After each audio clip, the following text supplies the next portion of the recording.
It was terribly cold and nearly dark on the last evening of the old year. The snow fell fast. Through the darkness, a girl with a bare head and naked feet roamed the street. It's true that she had on a pair of shoes when she left home, but they were far too large. Well, actually, they belonged to her mother, but the poor creature lost them running across the street to avoid two carriages that clattered along at an alarming rate. One shoe she couldn't find, and a boy grabbed the other and ran away with it, saying that he'd use it as a cradle when he had children of his own. So the little girl walked on, with bare feet turning red and blue with the cold. In an old apron she carried matches and had a bundle of them in her hands.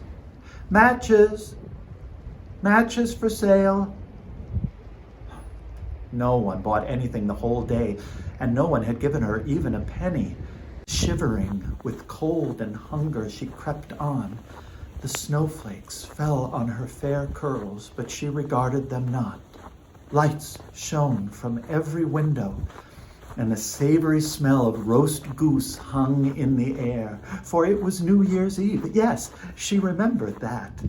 In between two houses, she sank down and huddled, but she couldn't keep out the cold.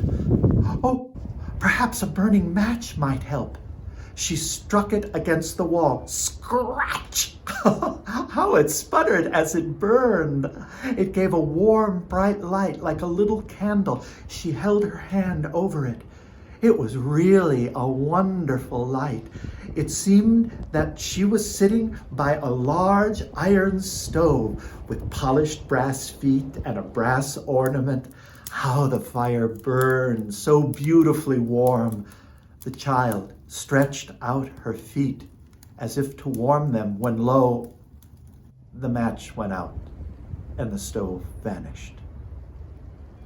She rubbed another match on the wall. It burst into flame, and where the light fell upon the wall, it became transparent as a veil, and she could see inside.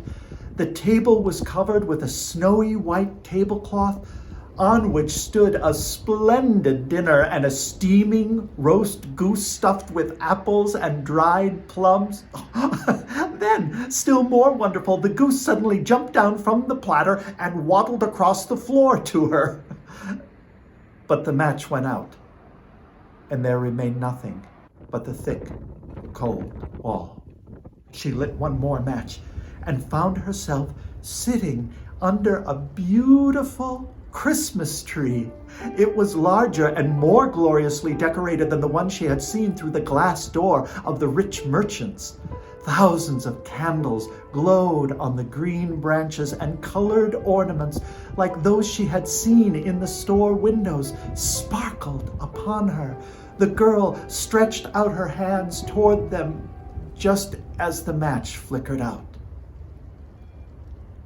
But the Christmas lights glittered and danced higher and higher till they looked to her like stars in the sky.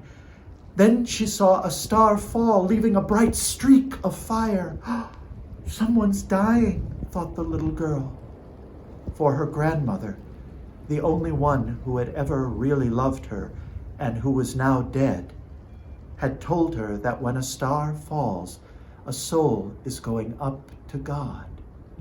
She again struck a match against the wall, and suddenly, in the bright, flickering light, stood her grandmother, warm and smiling. "Oh, grandmother, take me with you. I know that you'll leave when the match burns out. You'll vanish like the warm stove, the roast goose, and the beautiful Christmas tree." Quickly, she lit the whole bunch of matches. They burst forth with a warm light that was brighter than noonday.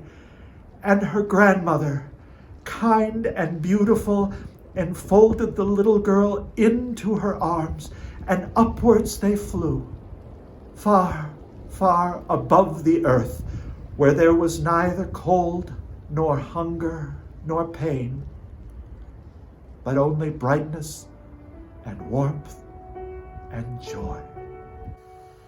As dawn broke, they found leaning against a wall a tiny, lifeless body with pale cheeks but a smiling mouth. A little match girl had frozen to death on the last night of the year. In the stiffness of death, she clutched a bundle of burnt matches. She tried to warm herself, they said. But no one imagined what lovely visions she had seen, or into what beauty her grandmother had taken her on that New Year's Day.